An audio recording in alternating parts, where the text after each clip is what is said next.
Hello students, आज के इस वीडियो में हम जनरल ऑर्गेनिक केमिस्ट्री का एक इम्पॉर्टेंट टॉपिक देखेंगे जो है electronic displacement in a covalent bond. General organic chemistry वैसे तो बहुत ही इंपॉर्टेंट टॉपिक है as far as your competitive exams like JEE and NEET are concerned. तो कुछ टीचर्स इस टॉपिक को लाइक 3-3 महीना खींचते हैं, कुछ टीचर्स इसको 3 हफ्ते में ख़त्म कर देते हैं। तो what we are going to do is, हम लोग जनरल ऑर्गेनिक केमिस्ट्री का एक सीरीज़ पूरा बनाने वाले हैं जिसमें आपको ऑलमोस्ट सब कुछ कवर हो जाएगा। उसमें हम लोग थियोरी कवर करेंगे, कंसेप्ट्स कवर करेंगे और कुछ क्वेश्चंस भी सॉल्व करेंगे, tips tricks everything will be given in the series. तो बने रहिए हमारे साथ। तो आज के इस टॉपिक में हम देखेंगे इलेक्ट्रॉनिक डिस्प्लेसमेंट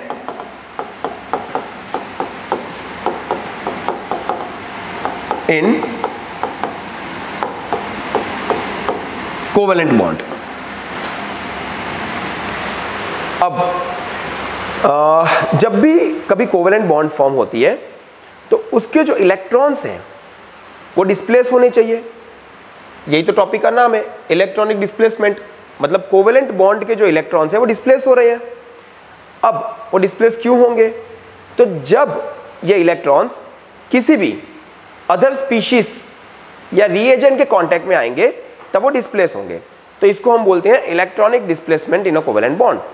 वेरी सिंपल। अब electronic displacement in covalent bond जो है ये, इसमें 4 डिफरेंट टाइप ऑफ इफेक्ट्स आती है, 4 डिफरेंट टाइप ऑफ इफेक्ट्स। कौन सी हैं देखते हैं। जो फर्स्ट इफेक्ट है वो है इंडक्टिव इफेक्ट। जो सेकंड इफेक्ट है वो है रेजोनेंस, या रेजोनेंस को हम मेसोमरिक इफेक्ट भी बोलते हैं। जो थर्ड इफेक्ट है वो है हाइपर कॉन्जुगेशन, और जो फोर्थ इफेक्ट है वो है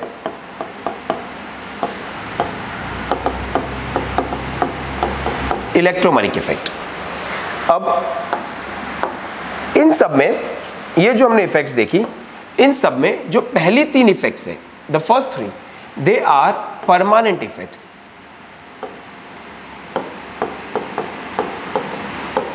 और ये जो लास्ट वाली है electromeric effect, it's a temporary effect. Electromeric effect सिर्फ तब तक रहेगी जब तक कि रिएजेंट रहेगा, और जैसे ही रिएजेंट चला गया तो ये वाली इफेक्ट भी खत्म हो जाएगी, इसलिए हम इसको टेम्पररी इफेक्ट बोलते हैं। तो आज के इस वीडियो में हम देखेंगे इंडक्टिव इफेक्ट के बारे में, इसके बारे में हम देखेंगे। तो देखते हैं इंडक्टिव इफेक्ट होता क्या है। इंडक्टिव इफेक्ट समझने के लिए आपको सबसे पहले पोलर कोवेलेंट बॉन्ड के बारे में पता होना जरूरी है। अगर आपको पोलर कोवेलेंट बॉन्ड के बारे में पता है तो आप इंडक्टिव इफेक्ट को बहुत ही इजीली और आसानी से आप समझ सकते हो। तो पोलर कोवेलेंट बॉन्ड क्या होता है? मान लो कि ये एक कार्बन एटम है, ये कार्बन एटम एक मोर इलेक्ट्रोनेगेटिव एटम X के साथ में अटैच है। तो यहां पे क्या है, ये जो X है इसकी इलेक्ट्रोनेगेटिविटी ज्यादा है, so this is having high electronegativity and carbon is having low electronegativity as compare to atom X। तो यहां क्या होगा, ये जो एटम X है ये CX बॉन्ड के इलेक्ट्रॉन क्लाउड को अपनी तरफ ज्यादा खींचेगा,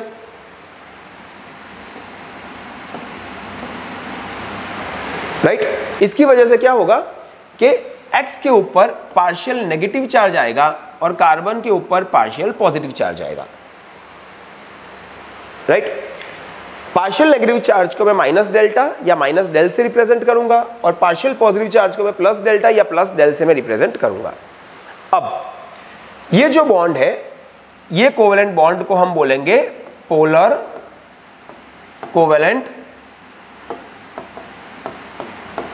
बॉन्ड। तो यहां तक तो बहुत सिंपल है। अब क्या हो रहा है, अब मान लो कि ये जो कार्बन एटम है हमारा, जिसके ऊपर पार्शियल पॉजिटिव चार्ज आया, इसके साथ एक और कार्बन एटम अटैच है। जस्ट ऐसे ही रेफरेंस के लिए मैं इसको कार्बन एटम 1 बोल देता हूं, इसको कार्बन एटम 2 बोल देता हूं, और मान लो कि इसके साथ में एक और कार्बन एटम अटैच है जिसको मैं कार्बन एटम 3 बोल देता हूं। अब ये जो पोलैरिटी की जो इफेक्ट है, ये effect it will not be restricted to only CX bond, ये सिर्फ यहां तक सीमित नहीं रहेगी, लेकिन ये एडजेसेंट बॉन्ड्स में ये इफेक्ट स्प्रेड होगी। और ये जो पोलैरिटी की इफेक्ट है जो कि एडजेसेंट बॉन्ड्स में स्प्रेड हो रही है, इस फिनोमिना को हम बोलते हैं इंडक्टिव इफेक्ट। इसको हम बोलते हैं इंडक्टिव इफेक्ट। Very simple. तो पोलैरिटी तो आप सबको पता है, लेकिन जब ये पोलैरिटी ऑफ बॉन्ड एक पर्टिकुलर बॉन्ड तक सीमित ना रहकर ये चेन में स्प्रेड होती है, तो हम इसको बोलते हैं इंडक्टिव इफेक्ट। अब हम ये समझते हैं ये इंडक्टिव इफेक्ट स्प्रेड कैसे होता है। तो यहां पे क्या हो रहा है, बेसिकली यहां पे क्या हो रहा है, अब ये वाला जो कार्बन है इसके ऊपर पार्शियल पॉजिटिव चार्ज आया, राइट, तो इस कार्बन को पसंद नहीं आएगा। एक ऑर्गेनिक केमिस्ट्री का एक बेसिक रूल है, एक बेसिक फंडा है ऑर्गेनिक केमिस्ट्री का, जगह जगह पे आपको काम लगेगा। ध्यान से सुनो, नोट करना है तो नोट कर लो। ऑर्गेनिक केमिस्ट्री में आप चार्जेस को स्टैटिक नहीं रख सकते, किसी एक एटम के ऊपर लाद नहीं सकते उस चार्ज को। आप जितना चार्ज को घुमाओगे, जितना चार्ज को आप फिराओगे, उतना ही आपको स्टेबिलिटी देखने को मिलेगी। अब यहाँ पे क्या है, ये चार्ज इस कार्बन एटम के ऊपर फिक्स हो गया, तो ये वाला जो बाजू वाला कार्बन एटम है ये क्या करेगा, ये वाला जो कार्बन एटम 1 है ये क्या करेगा, ये कार्बन एटम 1 C1 और C2 के बीच का जो कोवेलेंट बॉन्ड का इलेक्ट्रॉन क्लाउड है उसको थोड़ा बहुत अपनी तरफ खींचेगा। क्यों? ताकि इसका ये जो पॉजिटिव चार्ज है वो थोड़ा सा कम हो जाए। लेकिन इन दैट प्रोसेस इस कार्बन एटम 2 के ऊपर हल्का सा पॉजिटिव चार्ज आ जाएगा, जिसको मैं प्लस डेल डेल या प्लस डेल्टा डेल्टा से रिप्रेजेंट करूंगा। ऑफ कोर्स कार्बन 2 के ऊपर जो पॉजिटिव चार्ज आया वो कार्बन 1 से तो कम ही होगा, लेकिन फिर भी इसके ऊपर पॉजिटिव चार्ज आया। अब ये जो सेकेंड कार्बन एटम है ये भी चाहेगा कि उसके ऊपर का पॉजिटिव चार्ज कम हो जाए, तो ये क्या करेगा, C2 और C3 कार्बन एटम के बीच में जो कोवेलेंट बॉन्ड है उसके इलेक्ट्रॉन क्लाउड को ये भी अपनी तरफ खींचना शुरू करेगा, जिसकी वजह से इस कार्बन एटम के ऊपर अगेन पार्शियल पॉजिटिव चार्ज आएगा। लेकिन ये जो पार्शियल पॉजिटिव चार्ज है ये इससे कम होगा, मतलब कि कार्बन 3 के ऊपर जो पार्शियल पॉजिटिव चार्ज आया प्लस डेल डेल डेल वो प्लस डबल डेल से कम होगा। तो आप देख रहे हो कि ये पोलैरिटी की जो इफेक्ट है it is not restricted to this bond but it is spreading in the whole molecule, and this effect is known as inductive effect. बहुत सिंपल सी चीज है। अब यहां से अगर आपने ध्यान से सुना हो और ऑब्जर्व किया हो तो we can make out some observations from what we have learn till now. तो देखते हैं हम क्या क्या ऑब्जर्वेशंस इसमें से निकाल सकते हैं। सो फर्स्ट ऑब्जर्वेशन, जो सबसे पहला पॉइंट मैंने आपको बताया कि इंडक्टिव इफेक्ट जो है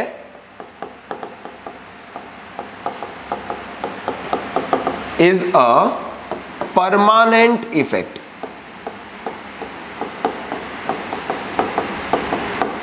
राइट, इंडक्टिव इफेक्ट जो है वो एक परमानेंट इफेक्ट है, it's a permanent effect. Second point जो मैंने आपको बताया वो ये था कि इंडक्टिव इफेक्ट जो है ये इसका ओरिजिन क्या है। तो इंडक्टिव इफेक्ट तब क्रिएट होता है जबकि आपका कार्बन एटम एक दूसरे एटम के साथ में अटैच हो, जैसे कि X के साथ में अटैच हो। तो यहां पे अगर X की इलेक्ट्रोनेगेटिविटी कार्बन से हाई है तब ये इफेक्ट जनरेट होता है, या फिर ये कार्बन एटम एक दूसरे एटम Y के साथ में अटैच हो जिसमें Y की इलेक्ट्रोनेगेटिविटी जो है वो कार्बन से कम है। इन दोनों केस में आपको इंडक्टिव इफेक्ट देखने को मिलेगा। हालांकि ये सेकंड केस हम भी कुछ देर बाद देखेंगे, लेकिन इस केस में भी आपको इंडक्टिव इफेक्ट देखने को मिलता है। थर्ड इज इंडक्टिव इफेक्ट जो है it only operates through sigma bond, या सिंपल लैंग्वेज में बोलूं तो सिंगल बॉन्ड।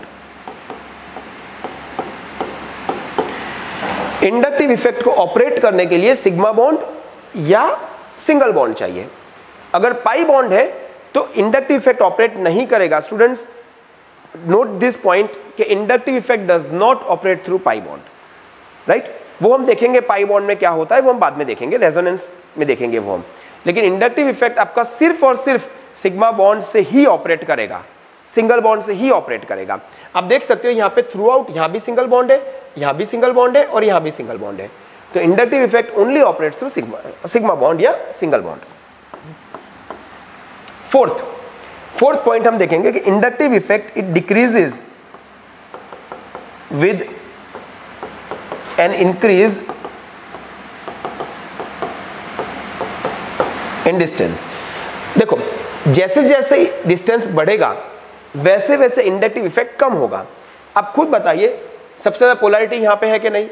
यहाँ पे पोलैरिटी है लेकिन कम है, यहाँ पे पोलैरिटी उससे कम है। तो क्या हो रहा है, जैसे जैसे डिस्टेंस बढ़ रहा है वैसे वैसे इंडक्टिव इफेक्ट कम हो रहा है। और जनरली थर्ड कार्बन के बाद अगर मैं यहाँ पे मान लो कि फोर्थ कार्बन लेता हूँ तो यहाँ पे हमको इंडक्टिव इफेक्ट देखने को नहीं मिलेगा फोर्थ कार्बन के ऊपर, राइट।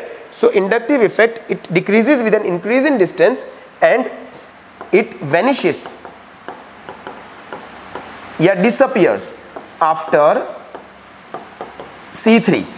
3 कार्बन तक ही इंडक्टिव इफेक्ट की असर 3 कार्बन तक रहेगी।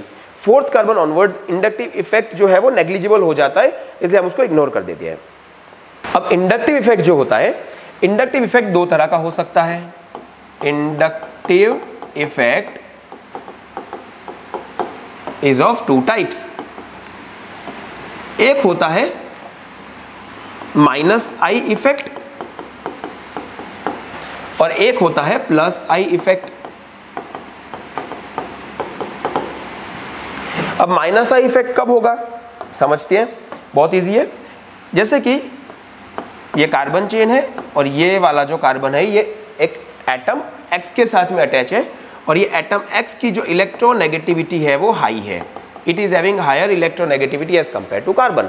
तो यहाँ पे क्या होगा कि ये जो X एटम है ये CX बॉन्ड के इलेक्ट्रॉन्स को अपनी तरफ खींचेगा और इसके ऊपर माइनस डेल्टा चार्ज आएगा और कार्बन के ऊपर प्लस डेल्टा चार्ज आएगा और ये इफेक्ट जो है वापस जैसे मैंने समझाया ये चेन में ऐसे स्प्रेड होगी ये इफेक्ट।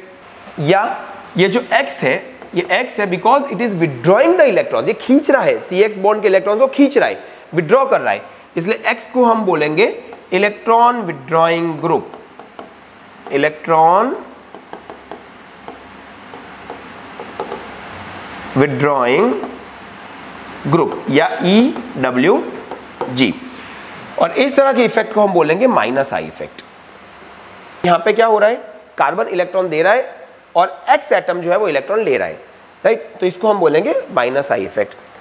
इसका एक एग्जांपल भी मैं आपको दे देता हूं। से फॉर एग्जांपल ऐसा है, ये carbon carbon carbon and suppose इसके साथ एक क्लोरीन हेलोजन अटैच है। तो halogens as we all know are highly electronegative atoms. तो ये क्या करेगा, क्लोरीन ये CCl बॉन्ड के जो इलेक्ट्रॉन्स है वो अपनी तरफ विड्रॉ करेगा और इसके ऊपर माइनस डेल्टा चार्ज आएगा और कार्बन पर प्लस डेल्टा चार्ज आएगा and the effect will spread in this chain. तो ये इसका एग्जांपल हो गया -I इफेक्ट का। अब +I इफेक्ट में क्या होता है, अब मान लो कि ये कार्बन एटम है, ये कार्बन एटम है, ये भी कार्बन एटम है और इसके साथ में एक और एटम अटैच्ड है Y। अब Y की जो इलेक्ट्रोनेगेटिविटी है वो कम है तो मैं लिखूंगा लेस इलेक्ट्रोनेगेटिव। Y की इलेक्ट्रोनेगेटिविटी कार्बन से कम है। तो इस केस में क्या होगा, ये जो कार्बन है ये इलेक्ट्रॉन को अपनी तरफ खींचेगा और कार्बन के ऊपर जो है वो माइनस डेल्टा चार्ज आएगा और Y के ऊपर प्लस डेल्टा चार्ज आएगा। अगेन ये इफेक्ट जो है एडजेसेंट बॉन्ड्स में स्प्रेड होगी, ये इफेक्ट्स जैसे कि -I में होता है वैसे ही +I में भी स्प्रेड होगा। तो इस तरह की इफेक्ट को हम बोलेंगे +I इफेक्ट, जिसमें कार्बन के साथ में जो एटम अटैच्ड है वो क्या कर रहा है, कार्बन को इलेक्ट्रॉन दे रहा है और कार्बन इलेक्ट्रॉन ले रहा है। तो इस इफेक्ट को हम बोलेंगे +I इफेक्ट। और ये जो ग्रुप Y है इसको हम बोलेंगे electron donating group, EDG short में, इलेक्ट्रॉन डोनेटिंग ग्रुप। इसका एग्जांपल एक बहुत फेमस एग्जांपल है, हाँ बहुत फेमस एग्जांपल है, वही मैं आपको दे देता हूँ। जैसे कि ये एग्जांपल CmgCl, ये ग्रिग्नार्ड रिएजेंट का एग्जांपल है, right. This is an Grignard reagent जिसको हम R Mg X से इंडिकेट करते हैं, तो ये हो गया आपका R, there is alkyl part, magnesium और हैलोजन। तो ये ग्रिग्नार्ड रिएजेंट का एग्जांपल है। इसमें देखो ये जो मैग्नीशियम है ना, ये मेटल है, तो मेटल्स आर ऑलवेज इलेक्ट्रोपॉजिटिव।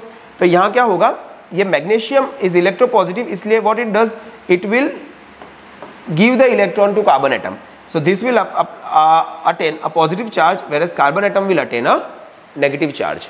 तो दो तरह के इफेक्ट्स है, plus I effect, minus I effect. ये हमारे पास माइनस आई ग्रुप्स जो है उसको मैंने क्या किया है कि डिक्रीजिंग ऑर्डर में मैंने अरेंज कर दिया है, मतलब कि NF3+ it is the strongest electron withdrawing group and hydrogen is the least electron withdrawing group. Actually ये जो पूरा कंपैरिजन होता है ना, ये हाइड्रोजन के रिस्पेक्ट में होता है। हम हाइड्रोजन की माइनस आई या प्लस आई इफेक्ट को हम 0 गिन लेते हैं, ठीक है। तो उसकी वजह से होता क्या है कि जिन जिन ग्रुप्स की इलेक्ट्रॉन विड्रॉ करने की, इलेक्ट्रॉन खींचने की ताकत हाइड्रोजन से ज्यादा होती है, वो सब ये रहे, ठीक है। अब मैं आपको ये सब समझाऊं उससे पहले तो देखते हैं माइनस आई ग्रुप्स में क्या सीक्वेंस है। सबसे पहले आएगा आपका NF3+, उससे कम इलेक्ट्रॉन विड्रॉइंग होगा NR3+, देन NH3+, फिर आएगा आपका nitro group, cyanide group, sulphonic acid group, aldehyde, ketone, carboxylic acid, फिर आएंगे आपके halogens, fluorine, chlorine, bromine, iodine, OR मतलब आपका अल्कोक्सी ग्रुप या ईथर ग्रुप बोल सकते हो, OH is your alcohol group, फिर आएगा आपका अल्काइन, अमीनो और फिनाइल। इन दोनों का minus I effect almost similar माना जाता है। और फिर आएगा आपका डबल बॉन्ड, मतलब कि आपका इथिनाइल ग्रुप या अल्किन ग्रुप, और लास्ट में हाइड्रोजन। हम आगे बढ़े उससे पहले एक चीज मैं आपसे डिस्कस करना चाहूंगा, जो कई स्टूडेंट्स का ये कंफ्यूजन होता है। वो कंफ्यूजन क्या होता है स्टूडेंट्स का कि सर ये कार्बन है, ये हाइड्रोजन है, ठीक है। तो यहाँ पर जो है कार्बन की जो इलेक्ट्रोनेगेटिविटी है पॉलिंग स्केल पे वो होती है 2.5 और हाइड्रोजन की जो इलेक्ट्रोनेगेटिविटी होती है पॉलिंग स्केल पे वो होती है 2.1। तो सर क्या कार्बन और हाइड्रोजन के बीच में इंडक्टिव इफेक्ट नहीं लगेगा? कहने का मतलब है क्या कार्बन हाइड्रोजन बॉन्ड पोलर नहीं होगी? नहीं, ऐसा नहीं होगा। ऐसा क्यों नहीं होगा? तो इसका रीजन है कि हम ऑर्गेनिक केमिस्ट्री में ये जो कार्बन हाइड्रोजन बॉन्ड है हम इसको रेफरेंस गिनते हैं, हम इसको स्टैंडर्ड गिन के चलते हैं। मतलब कि हम ये मानते हैं कि कार्बन हाइड्रोजन बॉन्ड जो है उसकी पोलैरिटी 0 है, it is a purely a non polar covalent bond. तो और उसको रेफरेंस लेके हम ये सब डिसाइड करते हैं कि कौन सा ज्यादा इलेक्ट्रॉन विड्रॉइंग ग्रुप है और उस सबसे पूरी सीरीज बनती है।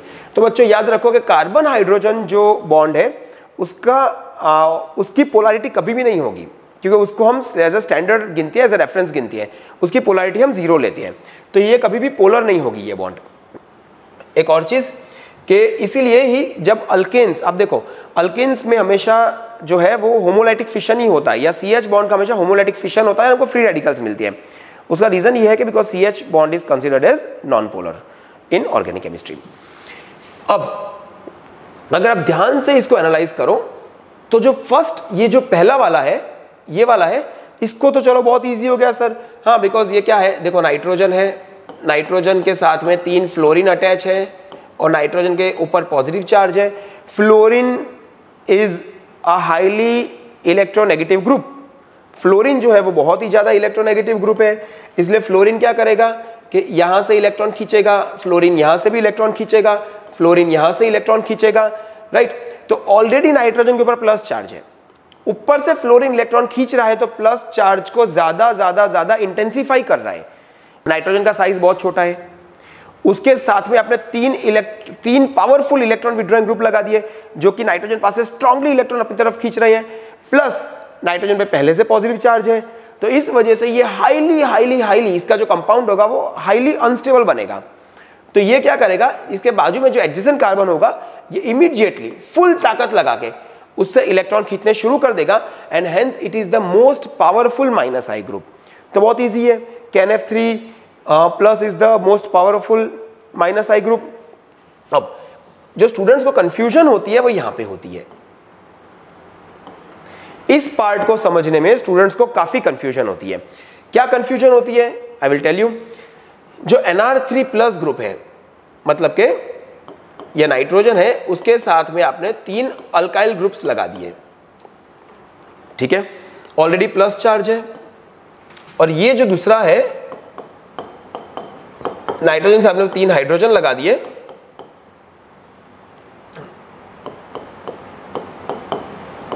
और उसके ऊपर भी प्लस चार्ज है।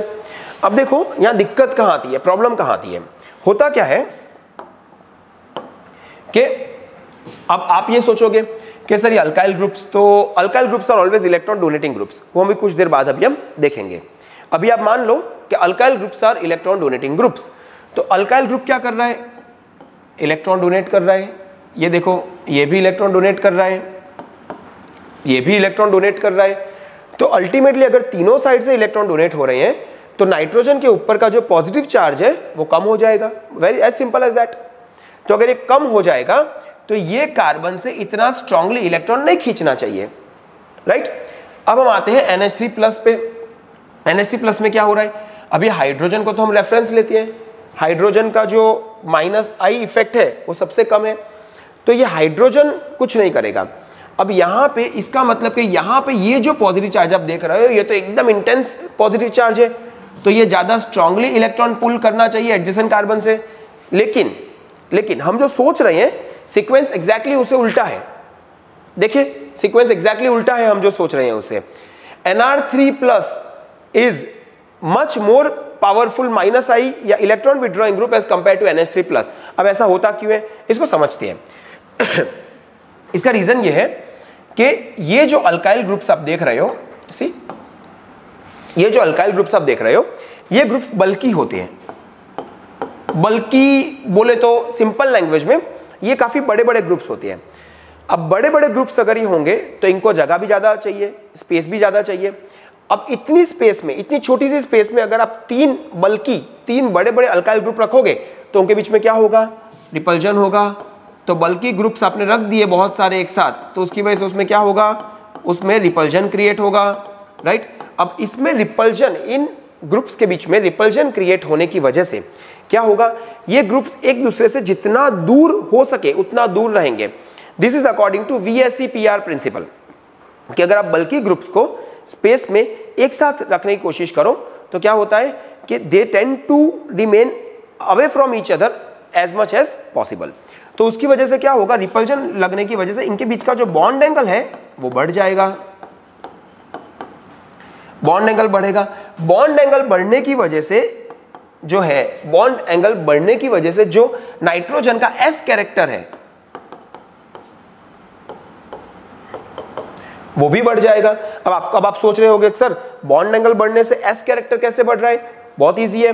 अगर आप अल्कीन और अल्काइंस के बॉन्ड एंगल अगर आप रिकॉल करो तो आप देखोगे कि अल्केन्स के अंदर जो बॉन्ड एंगल होता है वो होता है 109.5 डिग्री।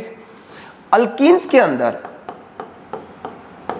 जो बॉन्ड एंगल होता है वो होता है अराउंड 120 डिग्री, और अल्काइंस के अंदर जो बॉन्ड एंगल होता है वो होता है 180 डिग्री। अब बहुत क्लियर है, अल्केन्स का जो कार्बन है, अल्केन्स का ये जो कार्बन है वो होता है sp3 हाइब्रिडाइज्ड, अल्कीन्स का जो कार्बन है वो होता है sp2 हाइब्रिडाइज्ड, और अल्काइंस का ये जो कार्बन है वो होता है sp हाइब्रिडाइज्ड। तो आप खुद देख सकते हो कि यहाँ पे अल्केन्स के केस में जो S कैरेक्टर है वो कितना है, देखो एक S है और टोटल 1 + 3 4 है, 4 ऑर्बिटल्स हैं, मल्टीप्लाई बाय 100 करो तो आपका आंसर आएगा 25%। तो अल्केन्स के केस में जो S कैरेक्टर है वो है 25%।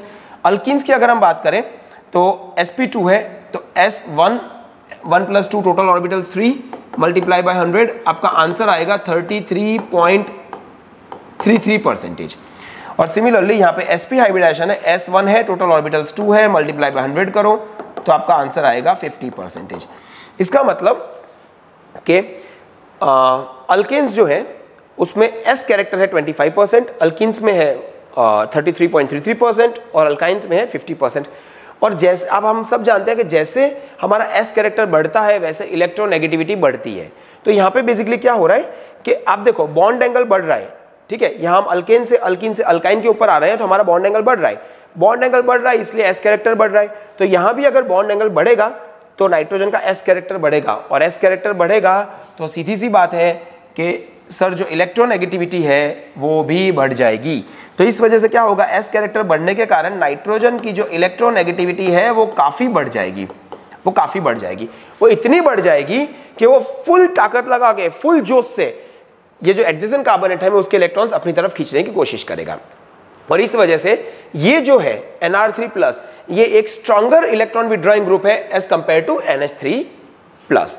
ठीक है, तो बच्चों देखो ऑर्गेनिक केमिस्ट्री ऐसा डिफिकल्ट होता नहीं है। होता क्या है, देयर आर सम कंसेप्ट्स, आप अगर कंसेप्ट को समझ लोगे then things become very easy for you, right.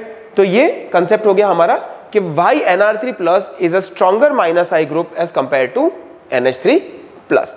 और ये जो पूरा चार्ट मैंने यहाँ पे लिखा है ना, -I ग्रुप का पूरा चार्ट लिखा है, ठीक है। इसको आपको याद रखना है, तो आप चाहो तो इसका आप स्क्रीनशॉट ले सकते हो। मैं फ्रेम के बाहर चला जाता हूँ, आप चाहो तो इसका स्क्रीनशॉट ले सकते हो। इसका स्क्रीनशॉट ले लो और आप इसको अपने पास रखो। और ये पूरी सीक्वेंस आपको याद रखनी है, ये आपको जगह जगह पे काम लगेगी। अब हम देखेंगे +I ग्रुप्स या इलेक्ट्रॉन डोनेटिंग ग्रुप्स का डिक्रीजिंग ऑर्डर। सबसे पहले आया है O-, माइनस चार्ज है, ऑक्सीजन है, तो ऑफ कोर्स वो क्या करेगा, इलेक्ट्रॉन डोनेट करेगा, बिकॉज बस इलेक्ट्रॉन एक्सेस है, ज़्यादा इलेक्ट्रॉन्स है तो डोनेट करेगा। फिर आएगा आपका कार्बोक्सिलेट आयन COO-, वो भी इलेक्ट्रॉन डोनेट करेगा। फिर आएगा आपका tertiary alkyl group, secondary alkyl group, primary alkyl group, methyl group. Methyl group से कम इलेक्ट्रॉन डोनेटिंग पावर जो होती है वो CH2 मिथिलिन ग्रुप की होती है। और उसके बाद आपके आएंगे आइसोटोप्स ऑफ हाइड्रोजन। तो बहुत ईजी है ये समझना। देखो ये जो आपका मिथाइल ग्रुप जो है, ये मिथाइल ग्रुप आपका +I ग्रुप है, ठीक है। अब देखो ये क्या कर रहा है, अब यहाँ पे देखो, यहाँ पे मिथाइल ग्रुप है तो इसको इलेक्ट्रॉन डोनेट करेगा, ये भी डोनेट करेगा, ये भी डोनेट करेगा। तो अल्टीमेटली ये वाला जो कार्बन है हमारा, ये क्या करेगा, स्ट्रांगली इलेक्ट्रॉन डोनेट करेगा। सेकेंडरी अल्काइल ग्रुप में क्या हो रहा है, ये इसको इलेक्ट्रॉन डोनेट करेगा, ये भी इलेक्ट्रॉन डोनेट करेगा, तो ये वाला कार्बन जो है इलेक्ट्रॉन डोनेट करेगा, but not so strong as the tertiary alkyl group. इसके बाद आएगा प्राइमरी अल्काइल ग्रुप। देखो ये मिथाइल ग्रुप इसको इलेक्ट्रॉन डोनेट कर रहा है, ये आगे डोनेट करेगा, फिर मिथाइल, फिर मिथिलीन, ये 3 आ गए आपके आइसोटोप्स ऑफ हाइड्रोजन। अब आइसोटोप्स ऑफ हाइड्रोजन में ट्रिटियम, ड्यूटेरियम और हाइड्रोजन या प्रोटियम, इस तरह का सीक्वेंस क्यों है, बिकॉज ट्रिटियम जो है, ट्रिटियम का साइज जो है वो ज़्यादा होता है। और हम जानते हैं कि size is inversely proportional to electronegativity, ठीक है। तो जैसे साइज ज़्यादा होगा वैसे इलेक्ट्रोनेगेटिविटी कम हो जाएगी। तो यहाँ पे ट्रिटियम का साइज ज़्यादा है, ट्रिटियम का साइज ज़्यादा है तो उसकी इलेक्ट्रोनेगेटिविटी कम हो जाएगी। इलेक्ट्रोनेगेटिविटी कम हो जाएगी तो इलेक्ट्रॉन वो खींचेगा नहीं, लेकिन अपना इलेक्ट्रॉन दे देगा। इसलिए ट्रिटियम जो है it is more powerful electron donating group than deuterium and finally protium. Again all this is done keeping hydrogen as a reference, ठीक है। तो हाइड्रोजन को हम हमेशा रेफरेंस की तरह लेते हैं जब हम +I या -I ग्रुप्स को डिसाइड करते हैं। तो बच्चों अब हम देखेंगे एप्लीकेशंस ऑफ इंडक्टिव इफेक्ट। देखते हैं इंडक्टिव इफेक्ट हमको ऑर्गेनिक केमिस्ट्री में कहाँ कहाँ और कैसे कैसे काम लगेगा। तो जो फर्स्ट एप्लीकेशन है उसकी वो है to decide stability of species. तो डिसाइड स्टेबिलिटी ऑफ स्पीशीज हम लोग इंडक्टिव इफेक्ट का यूज करते हैं। कैसे, आइए देखते हैं। तो सपोज मेरे पास है कार्बोकैटायंस,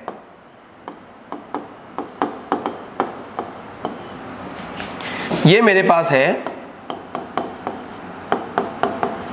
टर्शियरी कार्बोकैटायन, जिसमें ये कार्बन के ऊपर पॉजिटिव चार्ज है, टर्शियरी कार्बोकैटायन। ये है मेरे पास सेकेंडरी कार्बोकैटायन, अगेन कार्बन पे पॉजिटिव चार्ज है। फिर मेरे पास है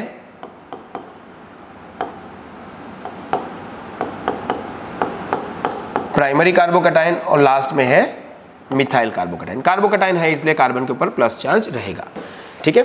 अब हम एग्जांपल लेते हैं इसके बाद। से फॉर एग्जांपल अब मैं एग्जांपल लूंगा फ्री रेडिकल्स का।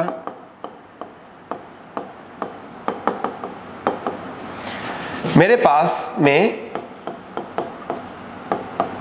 ये है tertiary free radical, tertiary free radical, जब हम फ्री रेडिकल बोलेंगे तो उसमें एक ये ऐसा अनपेड इलेक्ट्रॉन आएगा जो इसको बहुत रिएक्टिव बना देता है। ये है मेरे पास में सेकेंडरी फ्री रेडिकल, ये है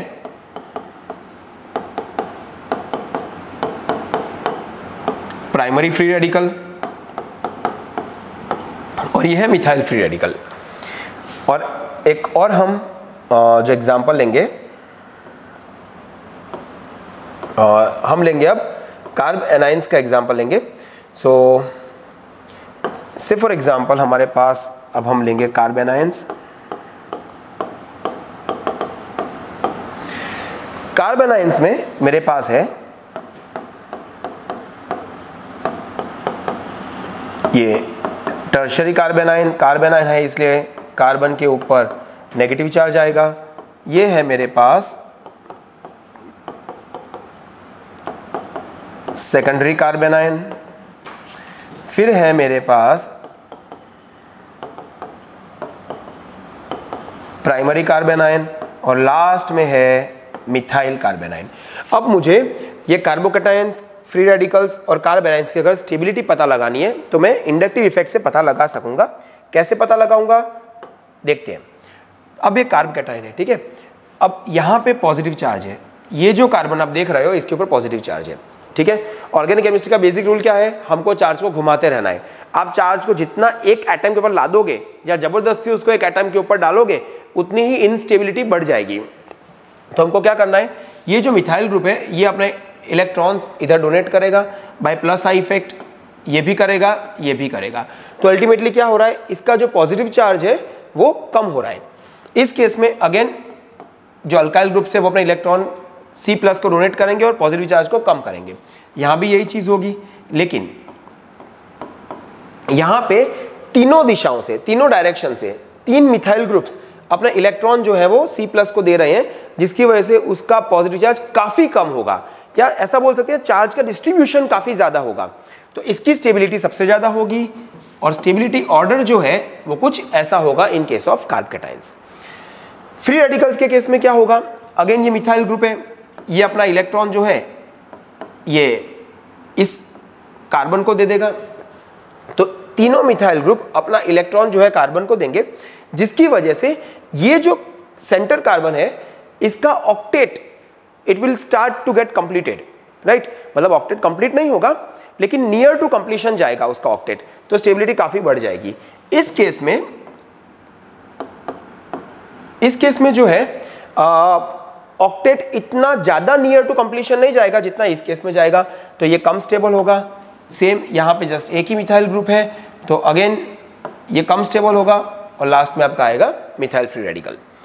कार्ब एनाइंस के केस में क्या होगा कि methyl group is again an electron donating group, तो ये इलेक्ट्रॉन ऐसे डोनेट करेगा, राइट। अब देखो यहाँ पे ऑलरेडी ये कार्बन के ऊपर नेगेटिव चार्ज है, ये 3 मिथाइल ग्रुप्स क्या कर रहे हैं, ये 3 मिथाइल ग्रुप्स इस कार्बन के ऊपर का नेगेटिव चार्ज और ज्यादा इंटेंसिफाई कर रहे हैं।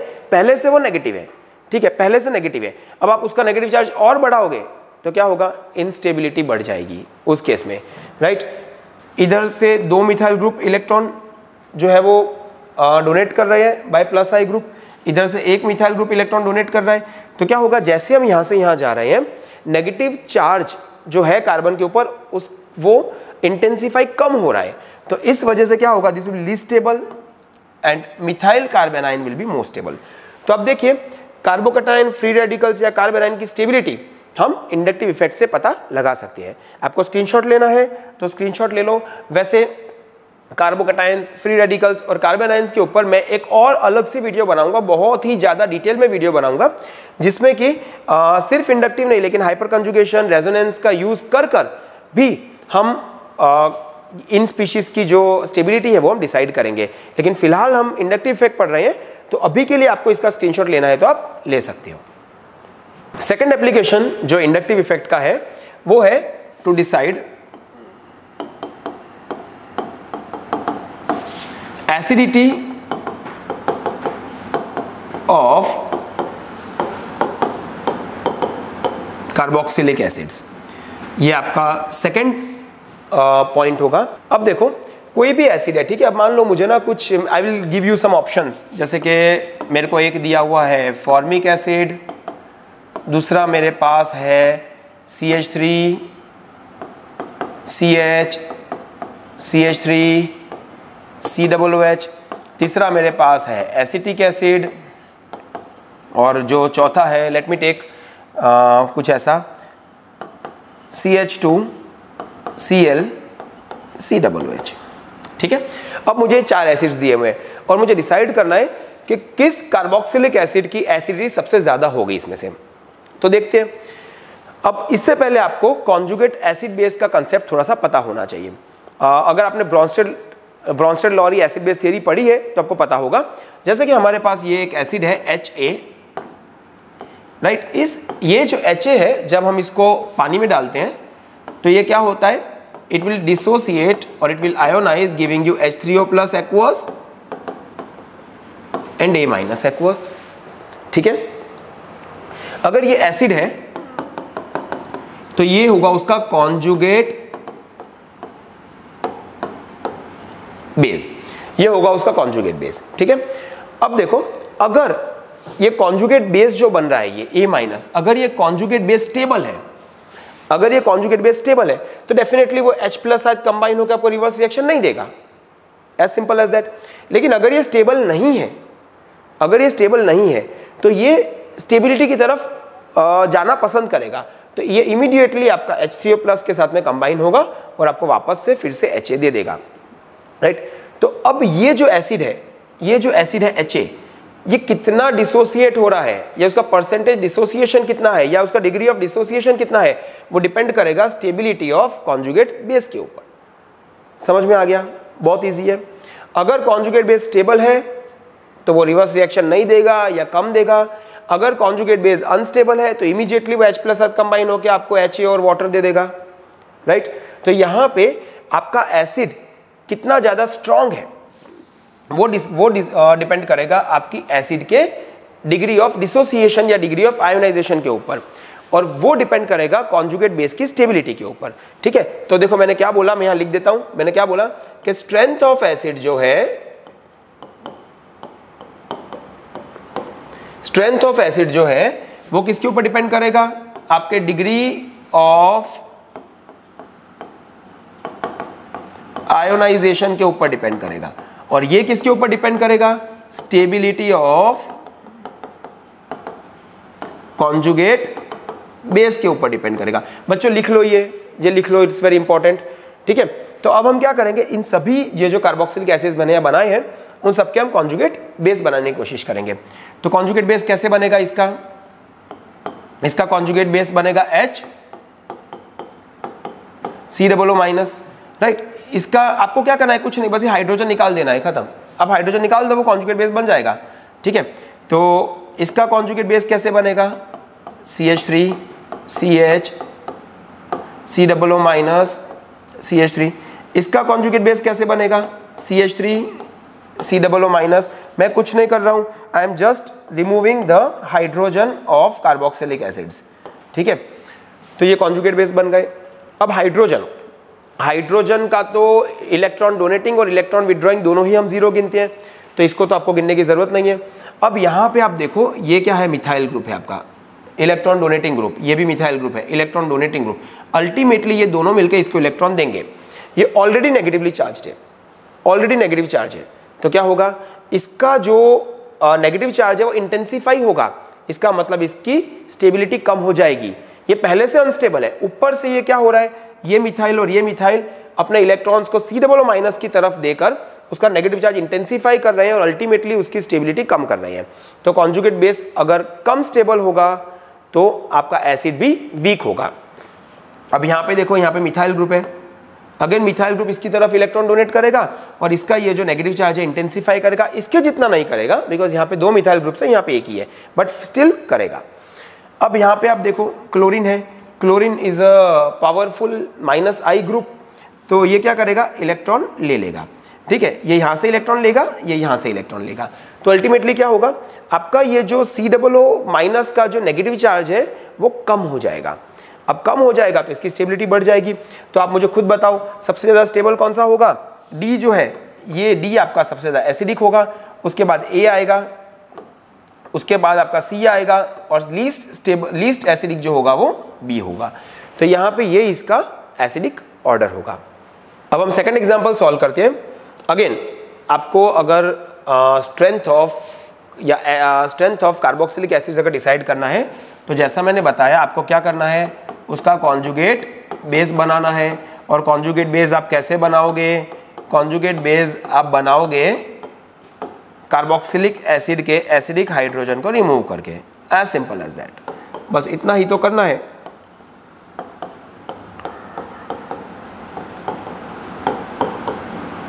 ठीक है, तो ये हमने क्या किया, कॉन्जुगेट बेस बना दिए।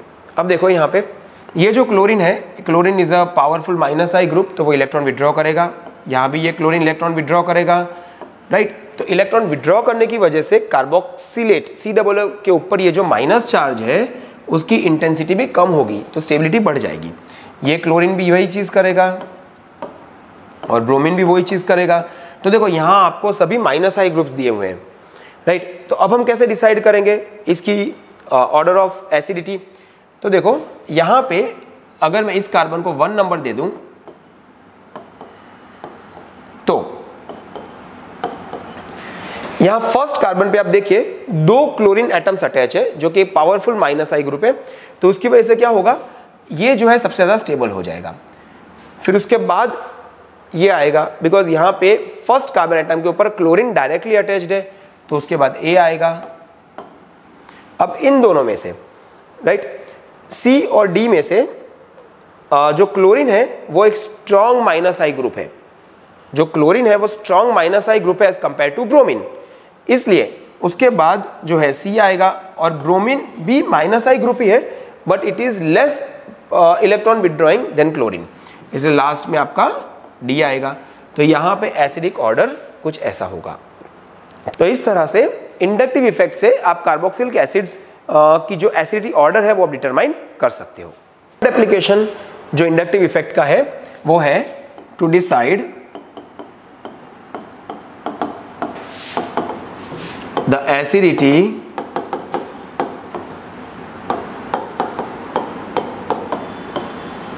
Of alcohols.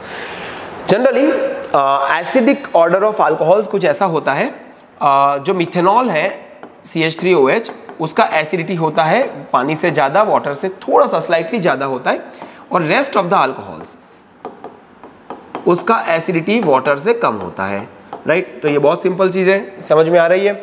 अब ये जो मिथेनॉल है ऐसा होता क्यों है? अगेन इसका एसिडिक ऑर्डर जानने के लिए आप पहले क्या करो, इसका कॉन्जुगेट बेस बनाओ। तो अगर आप मिथेनॉल का कॉन्जुगेट बेस बनाओगे तो वो होगा CH3O-। अगर आप वाटर का कॉन्जुगेट बेस बनाओगे तो वो होगा OH-।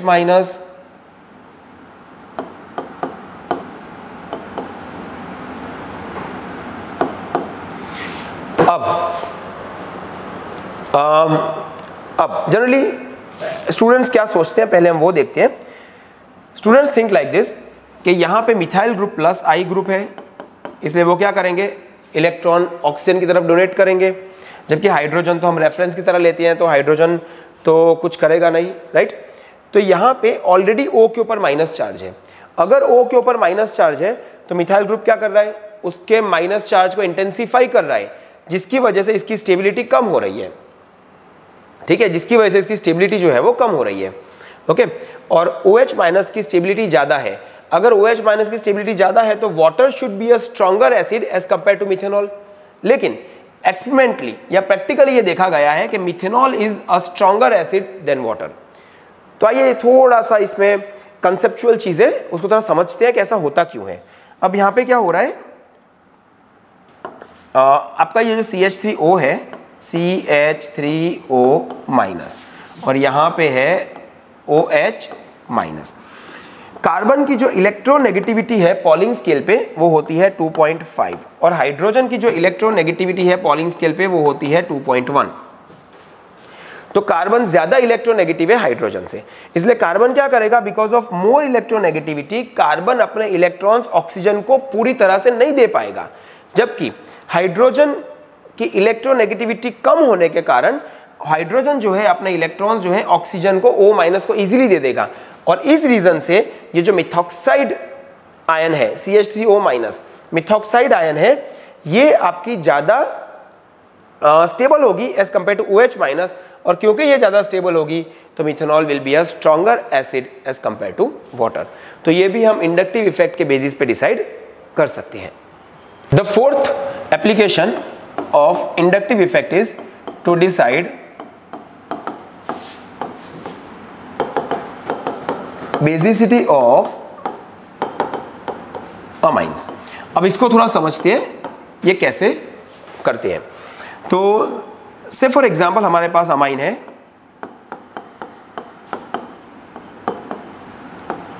ये टर्शियरी अमाइन है,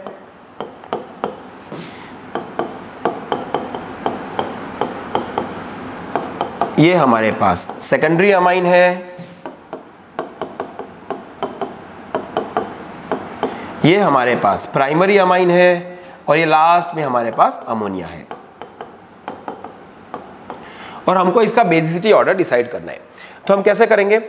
अगेन हम यहाँ पे जैसे हमने देखा कि एसिड में से आप H+ निकाल दो तो उसका कॉन्जुगेट बेस बनता है, उसी तरह से अगर आप बेस के अंदर H+ डाल दो तो आपको मिलेगा उसका conjugate acid. This is all according to Bronsted Lowry theory. तो बेस में अगर आप H+ डाल दो तो आपको उसका कॉन्जुगेट एसिड मिल जाएगा। अगेन वही है, अगर ये कॉन्जुगेट एसिड स्टेबल है, अगर कॉन्जुगेट एसिड स्टेबल होगा, राइट, तो वो क्या करेगा? रिवर्स रिएक्शन देके, अगेन वो बेस और H+ में ब्रेक नहीं होगा, लेकिन अगर वो अनस्टेबल होगा तो रिवर्स रिएक्शन देके वो बेस और H+ में ब्रेक हो जाएगा। तो यहाँ पे हम क्या करते हैं, हम इसका जो है हम इसका कॉन्जुगेट एसिड बना देते हैं। तो देखो मैंने इसको H+ दे दिया, ये बन गया उसका कॉन्जुगेट एसिड। मैंने इसको भी H+ दे दिया, ये बन गया कॉन्जुगेट एसिड। यहाँ भी H+ दे दिया, ये बन गया कॉन्जुगेट एसिड। और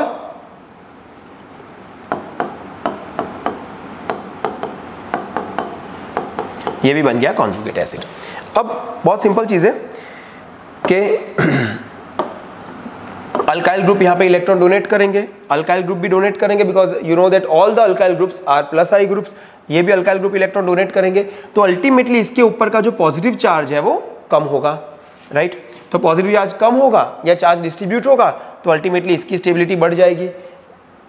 अगेन यहाँ पे सिर्फ 2 ही अल्काइल ग्रुप्स हैं जो +I इफेक्ट शो कर सकते हैं, तो इसकी स्टेबिलिटी, सेकेंडरी की स्टेबिलिटी प्राइमरी से तो कम ही होगी। अगेन यहाँ पे एक अल्काइल ग्रुप है तो इसकी स्टेबिलिटी और कम होगी, और यहाँ तो कोई अल्काइल ग्रुप है ही नहीं, तो हम अमोनियम कैटायन की जो स्टेबिलिटी है वो लीस्ट होगी। तो कहने का मतलब ये है कि यहाँ पे ये जो कॉन्जुगेट एसिड है ये सबसे ज़्यादा स्टेबल है, इसलिए टर्शियरी अमाइन जो है वो ज़्यादा बेसिक होंगे as compare to secondary amines, as compare to primary amines, and finally as compare to ammonia. तो इस तरह से इंडक्टिव इफेक्ट से हम अमाइंस की बेसिक ऑर्डर या अमाइंस की बेसिसिटी भी हम डिसाइड कर सकते हैं। The last application of inductive effect is to decide reactivity order of aldehydes and ketones in nucleophilic addition reactions। अब देखते हैं इसमें होता क्या है। तो जैसे हमारे पास कोई भी कार्बोनिल कंपाउंड है, जैसे कि ये एक कार्बोनिल कंपाउंड है, ठीक है।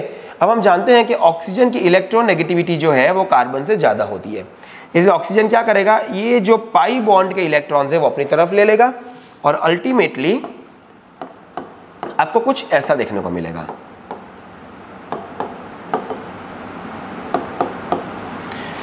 तो जितना ये कार्बन के ऊपर पॉजिटिव चार्ज ज़्यादा होगा उतना ही न्यूक्लियोफाइल को इस कार्बन के ऊपर अटैक करना ईजी पड़ेगा। तो ये जो न्यूक्लियोफाइल जो कार्बन के ऊपर अटैक कर रहा है वो डिपेंड करेगा इस कार्बन के पॉजिटिव चार्ज के ऊपर।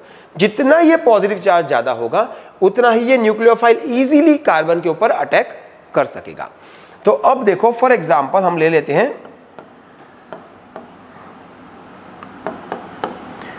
ये है फॉर्माल्डिहाइड, ये है हमारा कोई और एल्डिहाइड एक्सेप्ट फॉर्माल्डिहाइड, और ये है हमारा कीटोन। अब यहां पे क्या होगा, जब ये ऑक्सीजन इलेक्ट्रॉन ले लेगा तो सिचुएशन कुछ ऐसी हो जाएगी, O- और C+, यहां भी ऐसा हो जाएगा, ऑक्सीजन इलेक्ट्रॉन ले लेगा तो ये हो जाएगा O- and C+, same thing goes for ketone as well, right. अब यहां पे ये जो अल्काइल ग्रुप है ये इलेक्ट्रॉन डोनेट कर रहा है, अल्काइल ग्रुप इलेक्ट्रॉन डोनेट कर रहा है, इलेक्ट्रॉन डोनेट करके वो कार्बन का जो पॉजिटिव चार्ज है उसको कम कर रहा है। अगर कार्बन का पॉजिटिव चार्ज कम होगा तो क्या होगा, न्यूक्लियोफिलिक अटैक जो है वो डिफिकल्ट हो जाएगा, बिकॉज जनरल न्यूक्लियोफाइल पे माइनस चार्ज होता है, ये एक्सेस इलेक्ट्रॉन्स होते हैं जो कि ये प्लस चार्ज की तरफ में अट्रैक्शन शो करते हैं। अगर यहाँ पे हम इसका प्लस चार्ज कम कर देंगे तो न्यूक्लियोफिलिक अटैक डिफिकल्ट हो जाएगा। सेम वे यहाँ पे दो अल्काइल ग्रुप्स हैं जो दोनों तरफ से कार्बन को इलेक्ट्रॉन डोनेट करेंगे, कार्बन को इलेक्ट्रॉन देंगे, जिसकी वजह से कार्बन का प्लस चार्ज यहाँ पे और ज़्यादा कम हो जाएगा। तो उसकी वजह से क्या होगा कि इसकी रिएक्टिविटी और ज़्यादा डिक्रीज हो जाएगी न्यूक्लियोफिलिक एडिशन में। तो न्यूक्लियोफिलिक एडिशन रिएक्शंस में जनरली फॉर्माल्डिहाइड की रिएक्टिविटी सबसे ज़्यादा होती है, फिर आता है हमारा एल्डिहाइड, और फिर लास्ट में आता है हमारा कीटोन। तो इस तरह से आपने देखा कि इंडक्टिव इफेक्ट से हम बहुत सी चीज़ें ऑर्गेनिक केमिस्ट्री में है जो हम सॉल्व कर सकते हैं। ठीक है, तो होप आपको वीडियो पसंद आया होगा। अगर आपको वीडियो पसंद आया है तो आप एक लाइक कर दीजिए और अपने फ्रेंड्स के साथ इसको शेयर कर दीजिए, और बेल आइकन को दबाना मत भूलिए ताकि जब हम और वीडियोस बनाएं तो आपको उसका नोटिफिकेशन मिल जाए। Thanks for watching.